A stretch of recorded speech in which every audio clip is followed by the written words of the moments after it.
All right, this is PancakesCon Track 2. I've temporarily muted the presenter. I'm sorry, Hela. There's a little bit of reverb going on there. PancakesCon Track 2, and this talk is, cybersecurity job interviews and card magic. So that should be fascinating. This is Hela Lucas. This is not her first time speaking to an audience, but it is her first time in a webinar. And bear with me just one second. Hey, there we are. So, cybersecurity job interviews. Hela is on a mission to create resources to prepare for cybersecurity job interviews. When I was preparing and revising for my interviews, half the time was spent collecting resources rather than developing my skills or learning new things. I want to break down this barrier for newcomers to the industry and show them the basics of what they need to know in order to get those first jobs and internships in the industry. Followed up with card magic. I've been doing card magic for about 5 years on and off. This talk, terribly sorry about the chime, this talk will teach a few methods of card handling, basic moves you will need to learn to get started, and to point people to resources for learning more. It will be best experience if you have a deck of cards you can use to follow along with. However, that's not 100% necessary. So without further ado, please welcome Hela Lucas to PancakesCon. Over to you. Hi. Now I'm going to play my slides. Cool. So, yeah, welcome to my talk. Thank you so much to the organizers for organizing this. It is really an honor to present at PancakesCon. I'm super sad I didn't have any pancakes today. However, I'm sure I will make up for it very soon. So this talk is, or the first part of this talk is the talk that I wish I had seen about 3 years ago when I started applying for my first internships within cybersecurity. As it was mentioned, I spent a lot of time preparing for interviews, and in a kind of macro sense, I'm kind of wanting to make sure that cybersecurity has the same resources that software engineers have. In terms of recruitment and interviewing. So I don't know if anybody has ever seen a software engineering recruitment process, but especially at kind of college or university level, there's talks, workshops, websites, question banks, job boards, and we don't have that in cyber. So I'm really looking to make that kind of content and make this more accessible. So if you're interested in collaborating on that or think you could help, please get in touch later. So, without further ado, this is the agenda. So I'm gonna talk a little bit about who I am and what makes me qualified to talk about this. Then we're going to go over interview types, how to prepare for interviews, the kinds of knowledge that, or the kind of topics that you might expect to come up in the interviews. I'm going to point you to some resources that you can use, and then final thoughts, and then we'll move on to magic tricks. So, a small disclaimer, this is all based on my personal experience. So obviously this might be a little different for you. I haven't interviewed at every company. This does not reflect the views of my previous future employers or my university. And I have done interviews where I signed an NDA before taking them, and I'm not sharing any information that was discussed or disclosed in those interviews. And one other thing, I do have a slight blue team bias, so I have worked as a security engineer and in threat intelligence. So this is, yeah, if you're looking to get into pen testing, I might not be the best person to talk to, but I will share some resources for that as well. So, a little introduction to me. I am a fourth-year cybersecurity and digital forensics student. I graduate in December of this year at Edinburgh Napier University up in Scotland. I am an incoming security engineer at Facebook. I'm going to join them after I did an internship with them last summer, and I'm going to join them as soon as I graduate. I used to be part of the Edinburgh Napier University Security Society Committee, and I am now a member. I have successfully passed interviews at FANG companies, Big Four investment banks, cybersecurity consultancy, and a university. Obviously, I haven't done all of these jobs, but because I've been working on this project for a few years, I just took every opportunity I could to interview so I could pass this knowledge on. So yeah, I've done quite a lot of it. And this is all for internships or entry-level positions, so do please bear that in mind when listening to me. Apart from cyber, I'm also into TED and TEDx conferences, magic tricks, obviously, painting, vegan food, and dogs. You can see my dog in the background of every slide. Her name is Perauko, and I love her very much. I'm also a member of Women in Cybersecurity Scotland. So, next slide, please. There we go. So these are the types of interviews that I have come across. I will be diving into a few of them. I will not be covering screening, behavioral, experience-based group interviews or assessment centers. There is lots of resources out that, about those elsewhere, and they're not really necessarily specific to cyber in my experience. But do bear in mind that these are things that you may need to look at when preparing for your interview. So it's not always just going to be technical questions and that's all. There's going to be a lot more than just that. But yeah, if you would like resources for any of those, please let me know. I will be talking about technical interviews and coding interviews and a little about offer negotiation as well. But before I go into those in detail, I'm going to do a little bit about interview preparation. So let's say you've got a date for your interview, you're a little excited. I want to share what steps I think you can take to maximize your chances of getting the job. The first step is don't panic. I found these things very, very stressful, and I know that a lot of people do.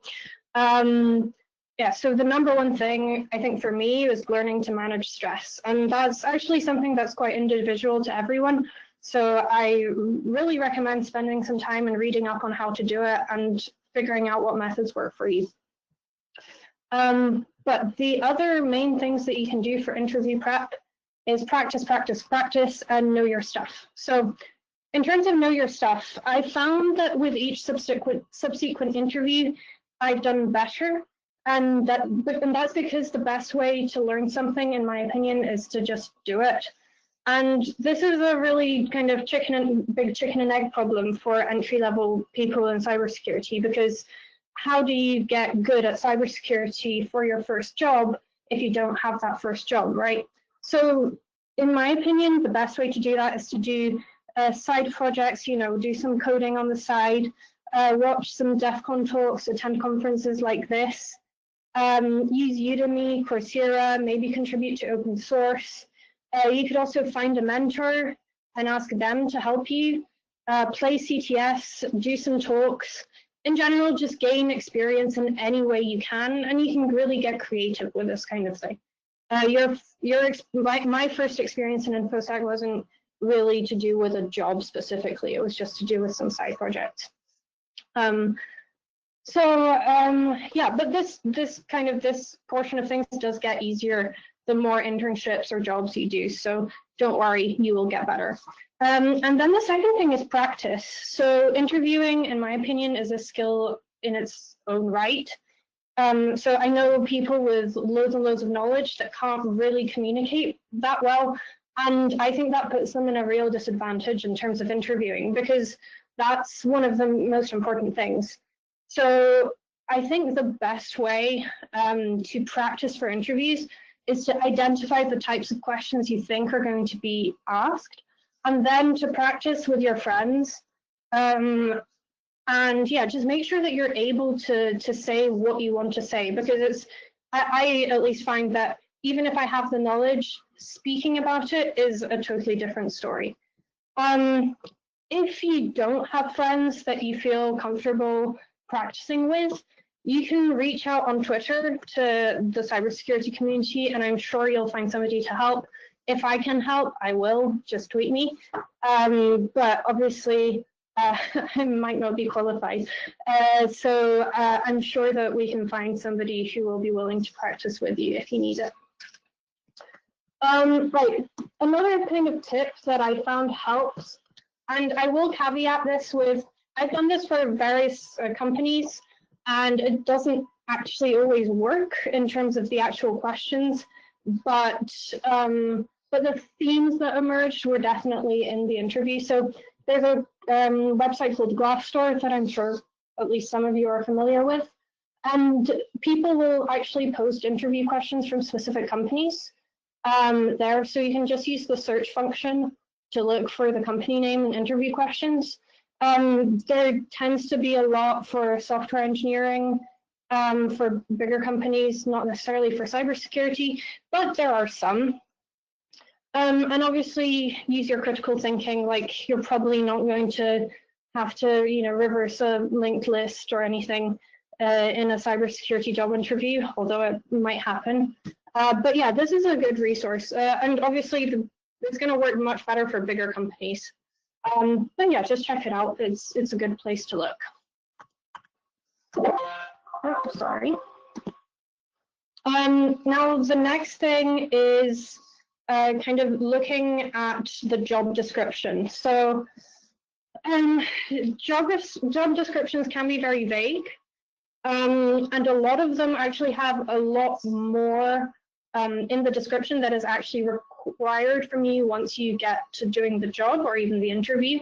So don't let yourself be intimidated by the job descriptions. But I do suggest being able to talk to all the kind of keywords in a specific job profile. It won't hurt to learn about these things if you haven't heard of them. Oh, and I guess this should go without saying, but if this is what's deterring you from applying for a job, please don't let it.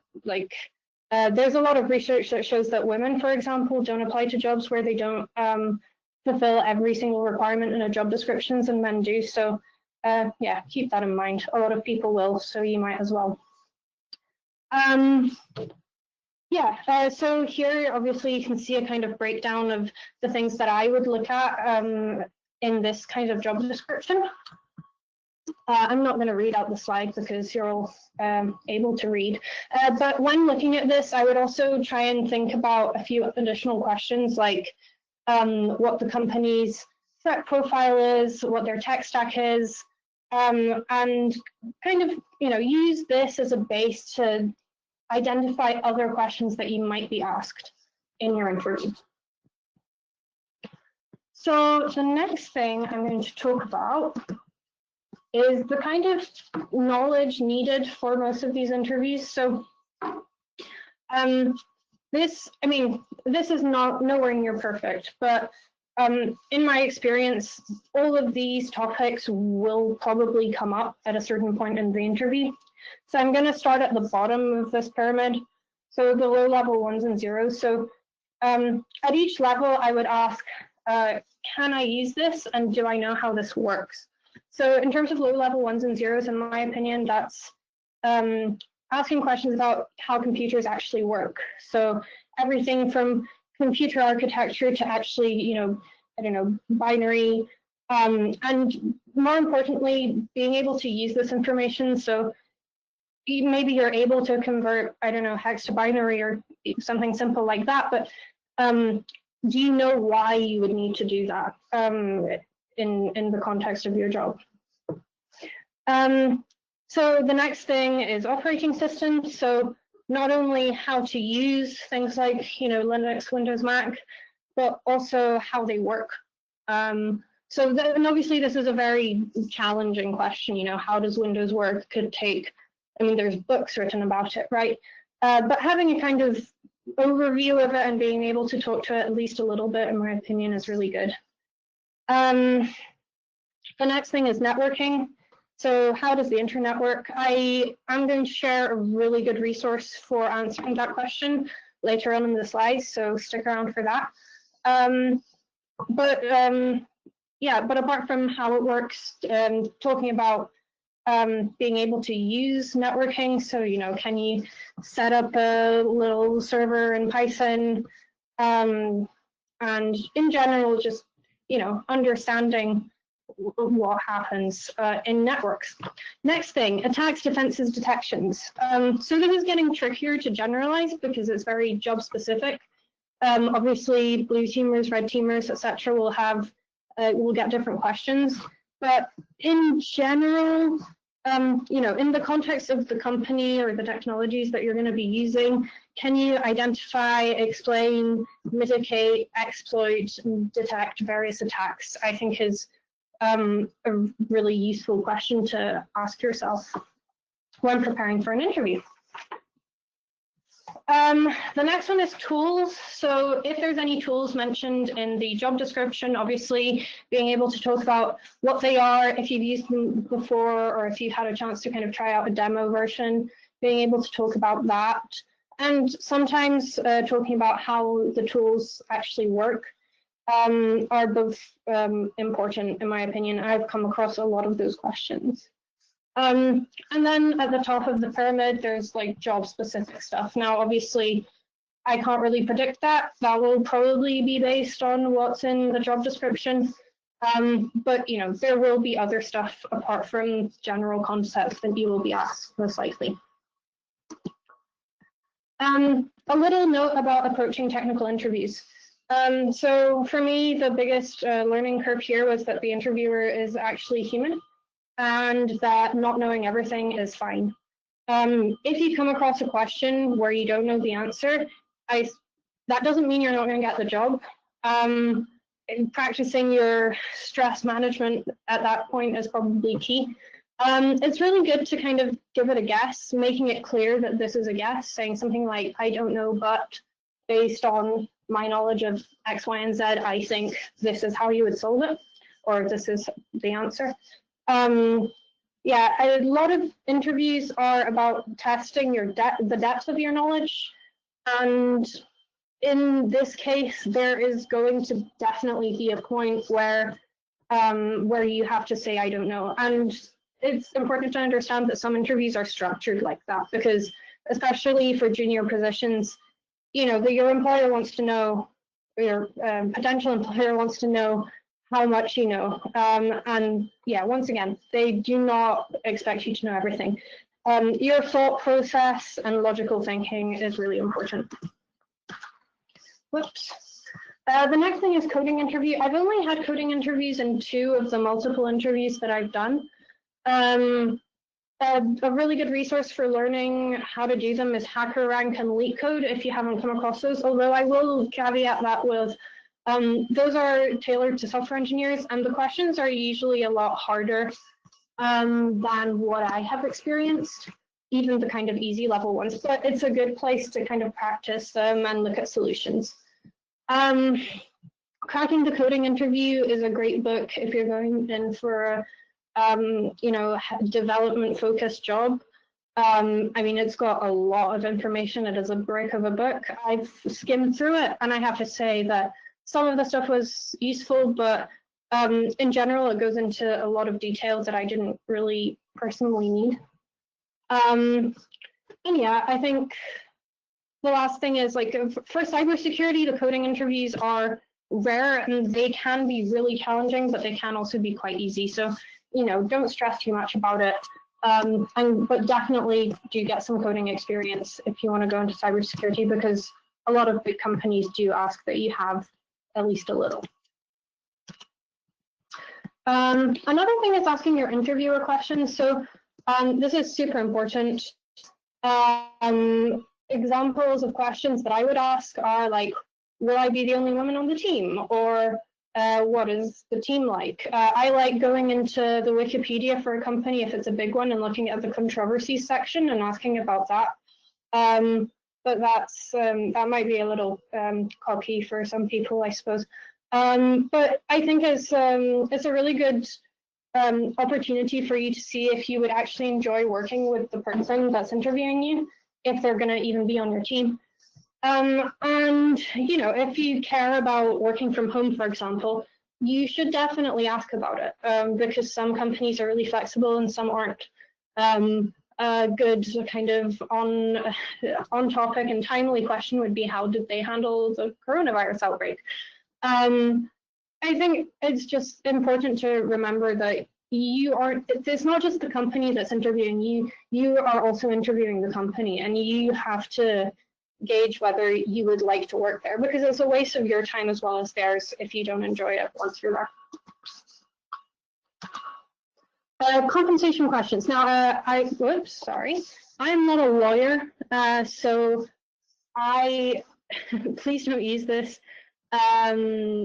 Please don't justify doing anything with my slide, but it's really important, in my opinion, to talk about salaries and put them online. It benefits the entire workforce to know what we'll earn. I know that it is taboo in some cultures, especially in the UK, for example, but I do think that it's important to talk about it. So my 2 cents is, please do talk. Also, in the UK, it's illegal for a company to tell you that a salary is confidential under the Equality Act of 2010. Some companies do. I personally have chosen not to work for a company that did that. Yeah, I think it's really important to know your rights. In terms of kind of, asking for a salary, it's always good to ask the company to give you a range first. And if that doesn't work, find a trusted peer or mentor to speak to. And I encourage negotiating, but it's good to have another offer if you are going to negotiate. Now, resources.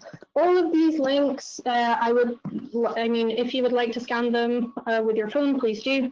Otherwise, hela-lucas.com/links will have links to all of these. So the first question bank is just a list of technical interview questions. The 7-day preparation planner is kind of a cute little planner of things that you should do on various days when you're preparing the week before an interview. Then I've got a non-technical question bank. LTR, Learning the Ropes 101, is a book by Andy Gill. This is a cool little primer to red teaming jobs. I read it. I think it's a really good resource. It wasn't that relevant to the things that I was being interviewed for, because it's mainly for pen testers and offensive security professionals. But if you're into that side of things, definitely check that out. And you can get that for free or for a donation. So yeah, it's a good resource. And then the last one is What Happens When. This is the resource I was referencing whenever I said I was talking about networking. This is a great place to learn about how the internet works. Answering that question is difficult, but reading through everything that's in that GitHub repo is a really good way to start. So, yeah, final thoughts. Bring water to your interview. I think that's super important. I've forgotten to do that a few times, and it wasn't good. Minimize stress on the day. So, come early, prepare your clothes in advance, etc. It's easy to forget these things, especially if it's your first interview. But just ensure that the only stress is coming from the actual interview, not from any external factors if you can. Learn to manage stress. I've already talked about that. The more interviews you do, the better you will be. So I've done a lot, and I've definitely noticed that my confidence has gone up, and I've gotten a lot better at asking questions. So in my opinion, if you can, you don't want your first interview to be for your dream job. So yeah, I think it's really important to do as many as your time allows for. And yeah, remember that the worst case scenario is that you interview somewhere else.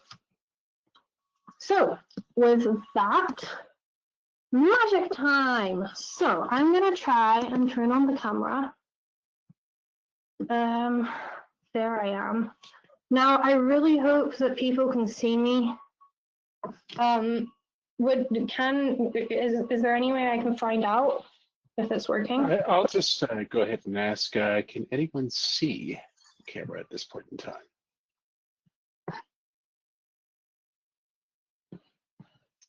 Not yet. Okay. Okay. Some people can. Okay.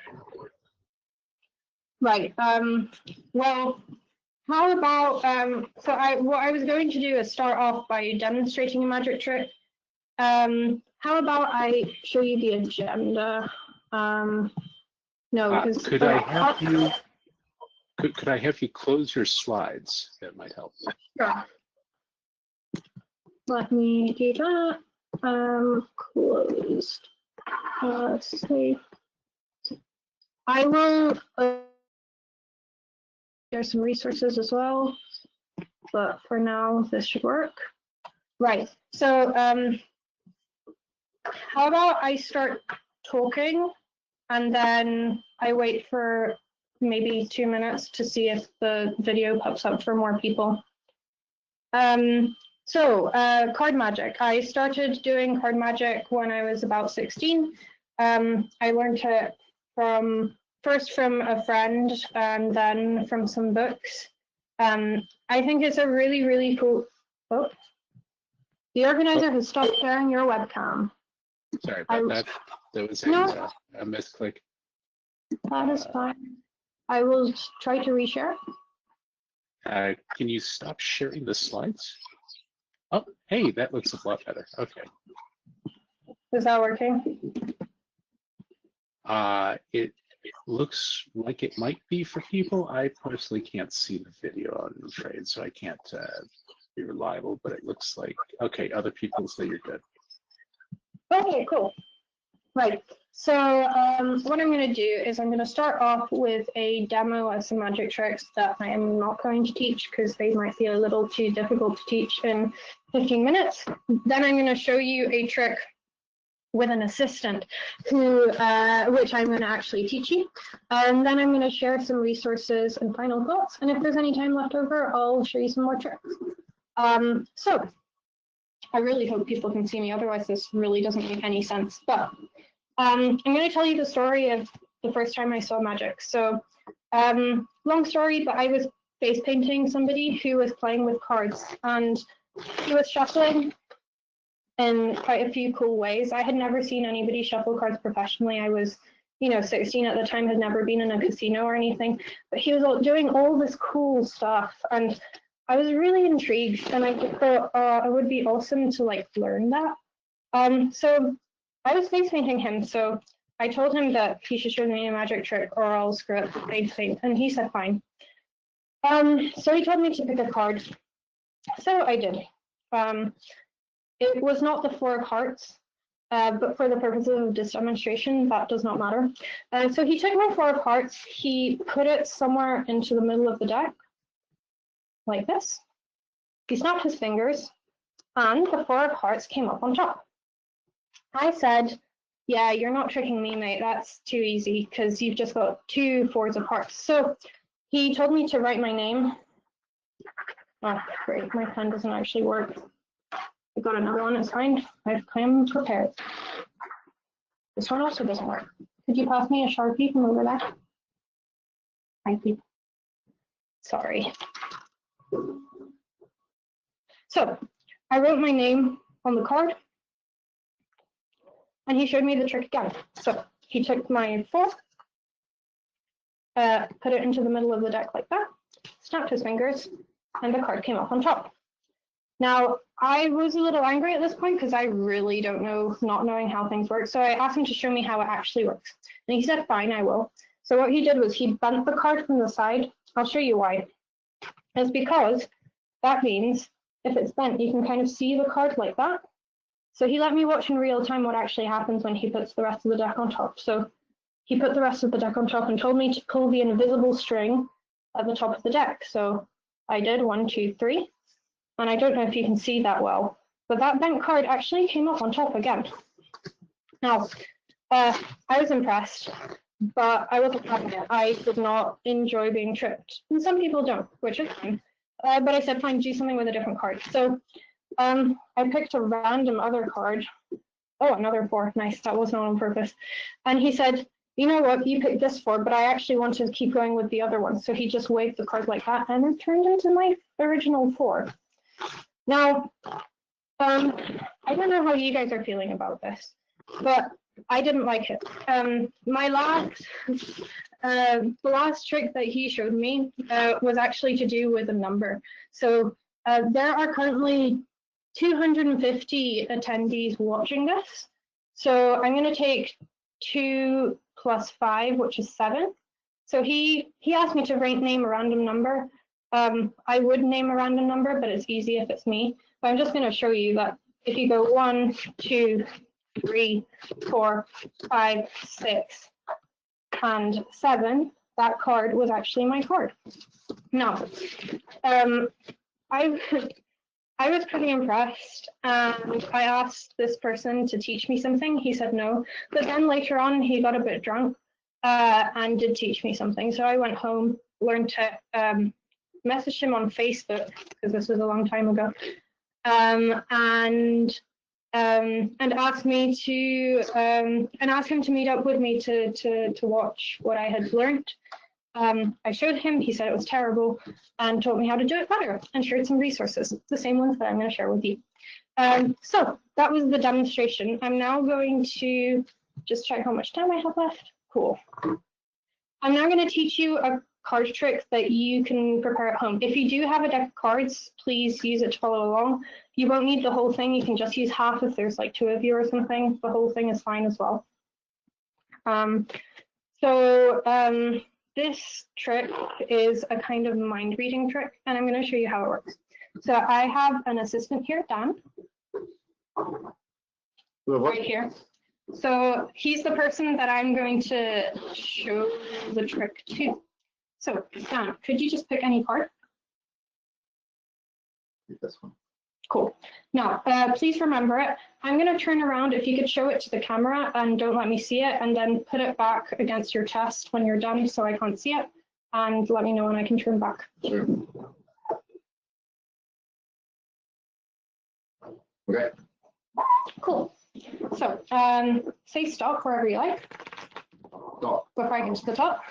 Stop. Right. Okay. And put your card just there. Cool. So now I'm going to just fan the cards out like this, and I would just like you to confirm to to the audience, to me, that the card is in fact somewhere in this deck. So wait until the end, or it's just, yeah, it's Just whenever it is. Right. No funny stuff yet. No. Cool. So, Right. I'm going to give these a shuffle, and I'm going to read your mind. So I'd like you to imagine the cards just here.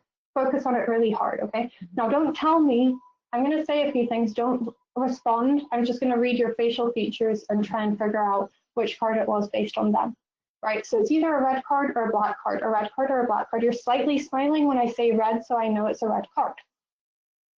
It's either a diamond or a heart, a diamond or a heart. Okay, I know it's a diamond, because once again, the slight smile. Okay, in diamonds, we've got ace to king. So ace, 2, 3, 4, 5, 6, 7, 8, 9, 10, jack. So it's somewhere there. 7, 8, 9, 10, 9. Was it the 9 of diamonds? Yeah. It was. Yay. That's the trick. And I'm going to teach you guys how to do that. Thank you, Dan. I don't need you anymore. I really want to share how important presentation is, and that's kind of why I chose this trick, because the method is actually quite simple. It includes a little bit of misdirection. It doesn't include very much card handling, which is great for beginners. And then the fun part is kind of making it into a mind reading trick. Obviously, I can't read minds. Nobody can read minds. There is the concept of cold reading. You can go and learn about that. I don't know if I believe in it still. But this is how the trick works. So you ask your audience member to pick a card. Let's say they pick this. I don't get to see it. I don't have to see it. I'm just going to put it there. Then you turn around, ask them to look at the card, to memorize it. Make sure you tell them to memorize it. You always have to be really explicit about what you tell your audience, otherwise they won't do it. So then you riffle through the cards like this. This might not be so simple for some people. I recommend holding the cards like so. So thumb over here, fingers like this. If you've got smaller hands, you can use bridge-sized cards instead of poker-sized cards. That's just a wee tip. But hold the cards like this and use this finger and this thumb to grab them there. And then use this index finger to kind of riffle them up. You can also do things like this or this, but that's too difficult for now. So just do this and tell them to say stop wherever they want. So they say stop here. And now I tell them to put the card here. Now, this is where the misdirection happens. So the way this trick works is that I remember a key card. This is the card that is going to be on top of the other card. And whenever, so if I show this to you with this card face up, so this is the secret card that I don't know. So if I put this card face up, I've remembered the Jack, which is here. I put it on top of the deck. Then when I shuffle through, what I'm looking for is this Jack. And I know that the card next to it is going to be the secret card. So let's try that again. So this is the selected card. Oh, cool, my card. This is the selected card. I say, oh, sorry, I've got a little confused with the cards there. Cool. I say stop. They say stop. This is my key card. I say place the card here. And this is a really important move because you're hiding the fact that you're looking at this card by pointing. So you're going place the card here. Because obviously you don't want to go say stop, they say stop, and you go, okay, put your card there. Because that kind of gives the trick away. So you say place your card there. They put their card there. You put your card on top. Now, if you're a little advanced, you can now shuffle in a way that will not disturb those cards in the middle. So a way you could do that is using an overhand shuffle where you take a bit of cards from the top, all of the middle cards, and then just shuffle the rest of them, something like that.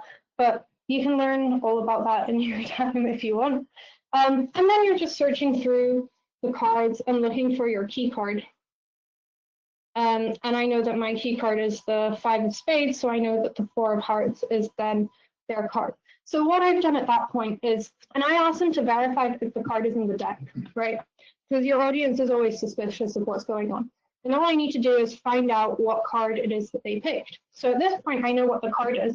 And now it's completely up to me how to play the mind reading thing. If you want, you can just take that card out and show it to them and say, that's your card. But that doesn't really build suspense and magic, in my opinion. So a better way to do it, sorry, I'm just checking the time here. A better way to do it is to kind of put on your mind reading hat and, you know, really go out with the theatrics. It's up to you how you can do it. You can use a pen and paper, you can do what I did. You know, you can hold up red objects and black objects. It's really up to you. Right, I've got 4 minutes left, so I'm gonna switch over to my slides again. Let's switch off my video. Can I find out if that's working? I see slides now. Cool, right. So yeah, these are the resources that I recommend. So in terms of free resources, 52 Cards and Disturb Reality on YouTube are really fantastic for teaching tricks. These 2 books, The Royal Road to Card Magic and Expert Card Technique, are kind of the standard in terms of learning magic. I really recommend The Royal Road to Card Magic. It's the book that I started with. If you are going to buy it, please buy from, you know, not Amazon. I think it's about £12, which is what, $15 or something like that. You probably can find a free version somewhere. Not that I'm advocating for it, but if you are strapped for cash, you know, there are ways. Expert card technique is also great. I would start with the Royal Road first, though, and the Royal Road is really like standard. I think anybody that's interested in learning magic should read that book. And most importantly, practice what that book says. If you are rich, you can also buy the video version of The Royal Road to Card Magic. I've heard it's fantastic. I have not bought it because it's about £90, which is, you know, over $100. So not for a student like myself. You can find links to these things at hela-lucas.com/links, which you can see in the bottom left-hand corner of the slide. This study guide, again, this is in links. I didn't make this. This is something I found on the internet. I didn't use this study guide when I was learning. I'm not sure if it was around at the time, but it's got a really good list of kind of basic techniques and shuffles and stuff like that that you can learn. If you're into this, I would really recommend using the study guide and then buying the Royal Road to Card Magic, or doing both at once. The study guide covers some of the stuff that the Royal Road does. A question I get a lot is, what cards do I need? So the cards I'm using are bicycle cards. You will see a lot of magicians using these. The reason is that they've got a very nice kind of coating, which means they are easy to fan and to shuffle and to kind of manipulate. You don't have to use these cards by any means. You will find the card handling a little easier if you do, I think.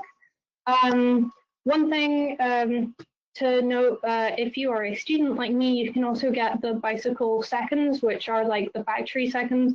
They are significantly cheaper than the standard ones. If you do get into this, I mean, you can go through about a deck like a week or something, just if you're performing and you're destroying cards, or you get the cards. Although I suppose with social distancing in place right now, you're probably fine just using the standard ones because you won't be going out anyway. So yeah, but either of these work. You can also use just regular playing cards that you can pick up in any shop, but these ones will make your life easier. And yeah, I just wanted to share the reason behind people and magicians using these so often. It's because of the finish. They're just nicer to handle. They're not kind of magic in any way, although you can get tricked out. Final note, this stuff is really hard. You're building muscle memory in your hands. That isn't something that you can just learn. That is literally, your body adapting to do things. You'll have to build strength in your fingers and stuff. So yeah, just give yourself time to learn it. I really recommend practicing presentation in front of a mirror and then on willing humans. It's easy-ish. Oh, it's difficult to learn the tricks themselves, but then it's a whole another level of difficulty to learn how to present them in an entertaining way. It's not something that I have really practiced that much, but the really good performers also know how to make the most simple tricks into something that will blow your mind. Watch the masters. I've listed a few there. I think they're great, and if you're just sitting around practicing, watching somebody that is really, really good at magic is very motivating. A lot of places will have local magic groups, but obviously right now is probably not the best time to join them. But yeah, there's the International Brotherhood of Magicians. Yeah, Brotherhood, sad. Oh well. The Magic Circle, University Societies, and Meetup.com all will have local chapters in, or at least some of them will have local chapters. So yeah, I recommend those. If you can at this time, support your local magicians and magic shop. Haven't really figured out how, especially your local magicians, maybe pay them to teach you or something. But yeah, this is going to be a really hard time for the magic community because it's difficult to do the stuff over video. And if you're not a cis man, this is your space too. Like women in cybersecurity are scarce. Women in magic are even scarcer. Like, it is really bad. So yeah, please feel welcome to be in that space. It's really important to have representation. So I am out of time. And yeah, thank you for your time. I can take some questions. I think I've got like a few minutes. If there are any, please find all the resources under links. And yeah, that's my dog. Yeah, there's just a couple questions. One is asking, do you like Kim or Copeg cards? One more time, sorry? Do you like Kim, Kilo Echo Mike, or Copeg, Charlie Oscar Papa Echo Golf cards? I'm not familiar. I assume those are brands. I'm not sure what that means, so pass. I'm sorry, I don't know. These things do happen. And there's someone else saying something about wax braiding. Does that sound familiar? Wax braiding. That might be to do with the finish on bicycle cards. It sounds like they could be what the cards are covered in, but I'm not sure. Okay, I did get clarification on the prior question. Apparently, those kind are made from a plastic composite material rather than being the standard playing card type. Oh, right. Okay. Yeah. So plastic cards are great if you perform outside because they are more resistant to like water and stuff. But yeah, for kind of inside practice and stuff, paper cards are a lot friendlier and they hurt your hands less as well, which is nice. Right on. All right. Well, thank you very much for presenting. Very informative talk, and you did have your Twitter handle on there earlier, so thank you very much for presenting for us at PancakesCon in track 2. And I'll flip the video and start setting up for the next talk, but at the moment, you're all set. Thank you very, very much. Thank you. Bye. Alrighty. So, PancakesCon.